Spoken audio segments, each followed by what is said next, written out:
Hello friends, আসসালামু আলাইকুম। Welcome back my channel. আজকের ভিডিওতে আমি আপনাদের সাথে খুবই মজাদার এবং সহজ রেসিপিতে ছোলার ডাল রান্না করে দেখাবো। আর এই ছোলার ডালটা কিন্তু রুটি, পরোটা কিংবা ভাতের সাথে খেতে অনেক মজা লাগে। আশা করি ভিডিওটা আপনাদের কাছে ভালো লাগবে। তো ছোলার ডাল রান্না করার জন্য আমি এখানে সবার প্রথমে 250 গ্রাম ছোলার ডাল খুব ভালোভাবে সিদ্ধ করে নিয়েছি। দেখুন এরকম সিদ্ধ করে নিয়েছি। আর আজকে এটা রান্না করবো আমি গরুর চর্বি দিয়ে। আমি এখানে 200 গ্রাম পরিমাণ গরুর চর্বি নিয়েছি। এখন একটা কড়াইয়ে পরিমাণ মতো তেল দিয়ে তেলটা গরম হয়ে গেলে আমি এখানে কিছু পেঁয়াজ কুচি দিয়ে নেড়ে চেড়ে কিছুটা ভেজে নিয়েছি। তারপর আমি এখন একটা বাটা মশলা অ্যাড করে নেব। এর জন্য আমি এখানে দিয়ে দিয়েছি কিছু পেঁয়াজ কুচি, রসুন কুচি আর আমি এখানে দিয়ে দিচ্ছি 10-12টির মতো শুকনা মরিচ।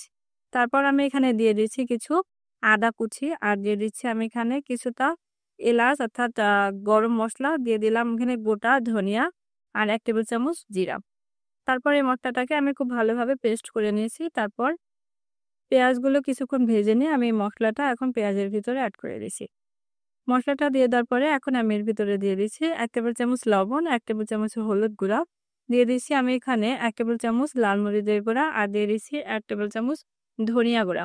সবগুলো গুঁড়া মসলা এড করার পরে এখন আমি নেড়ে চেড়ে মসলাটাকে খুব ভালোভাবে কিছুক্ষণ কষিয়ে নেব। কিছুক্ষণ কষিয়ে নেওয়ার পরে যখন এরকম একটু লেগে আসবে তখন আমি যে জারে মসলাটা পেস্ট করলাম সে জারটা ধুয়ে সামান্য একটু পানি দিয়ে দিব। পানিটা দিয়ে দেওয়ার পরে এখন আমি নেড়ে চেড়ে মসলাটাকে আরো 3 থেকে 4 মিনিটের মতো একটু কষিয়ে নেব। কিছুক্ষণ কষিয়ে নেওয়ার পরে এখন আমি আগে থেকে পরিষ্কার করে ধুয়ে রাখা চর্বিগুলো এই মসলার ভিতরে দিয়ে দেব।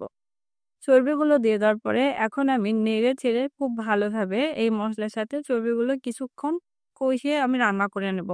আমি এই চর্বিগুলো 10-12 মিনিটের মতো একটু এভাবে নেড়ে চেড়ে রান্না করে নিয়েছি।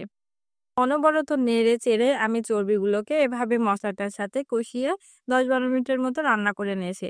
যখন এরকম একটু চর্বিটা গলতে শুরু করবে তখন আমি এর ভিতরে দিয়ে দিচ্ছি আগে থেকে সিদ্ধ করে রাখা ছোলার ডাল। ছোলার ডালটা দিয়ে দেওয়ার পরে এখন আমি ওই মশলা এবং চর্বির সাথে খুব ভালোভাবে নেড়ে চেড়ে 4 থেকে 5 মিনিটের মতো আমি এভাবে কষিয়ে নিব। ঠিক নাড়তে নাড়তে যখন ছোলার ডালগুলো একটু গলতে শুরু করবে তখন আমি এর ভিতরে দিয়ে দিচ্ছি পরিমাণ মতো গরম পানি। আপনারা যে যতটুকু ঝোল রাখবেন সেই পরিমাণ পানিটা দিয়ে দিবেন। যেহেতু ছোলার ডালগুলো আগে থেকে সিদ্ধ করা, এটা কিন্তু রান্না করতে খুব বেশি একটা সময় লাগবে না। তো পানিটা দিয়ে দেওয়ার পরে এখন আমি লবণটা চেক করে নিচ্ছি। একটু লবণ কম আছে, এজন্য আমি আরো হাফ চামচের মতো লবণ দিয়ে এখন ডালটাকে ঢেকে দিলাম। ডালটাকে ঢেকে দিয়ে আমি জাস্ট গুনে গুনে 15 মিনিটের মতো ডালটা রান্না করে নেব। আর এর ভিতরেই কিন্তু দেখুন ডালটা কিন্তু প্রায় হয়ে এসেছে। তো এই পর্যায়ে আমি অনবরত নেড়ে চেড়ে ডালটাকে আরো 10 মিনিটের মতো আমি রান্না করে নেব। তো দেখুন 10 মিনিট রান্না করার পরে ঠিক এরকম হয়েছে। আমার ডালটা কিন্তু হয়ে গেছে। এখন আমি চুলা থেকে নামিয়ে নেব। তো দেখুন খুব সহজেই কিন্তু রান্না হয়ে গেল ছোলার ডাল। আর এই ছোলার ডালটা কিন্তু গরম ভাতের সাথে ছাড়াও রুটি পরোটার সাথে খেতে অনেক মজার লাগে। তো এই ছিল আমার আজকের ভিডিও। আশা করি আমার ভিডিওটা আপনাদের কাছে ভালো লেগেছে। আর আমার ভিডিওটা ভালো লাগলে অবশ্যই লাইক কমেন্ট করবেন। আর আপনার ফ্রেন্ডস এন্ড ফ্যামিলি মেম্বারদের সাথে শেয়ার করে দিবেন। আর এরকম নতুন নতুন আরো ভিডিও পেতে আমার চ্যানেলটা সাবস্ক্রাইব করে সাথেই থাকবেন। আজ এ পর্যন্ত, সবাই ভালো থাকবেন, সুস্থ থাকবেন। আল্লাহ হাফেজ।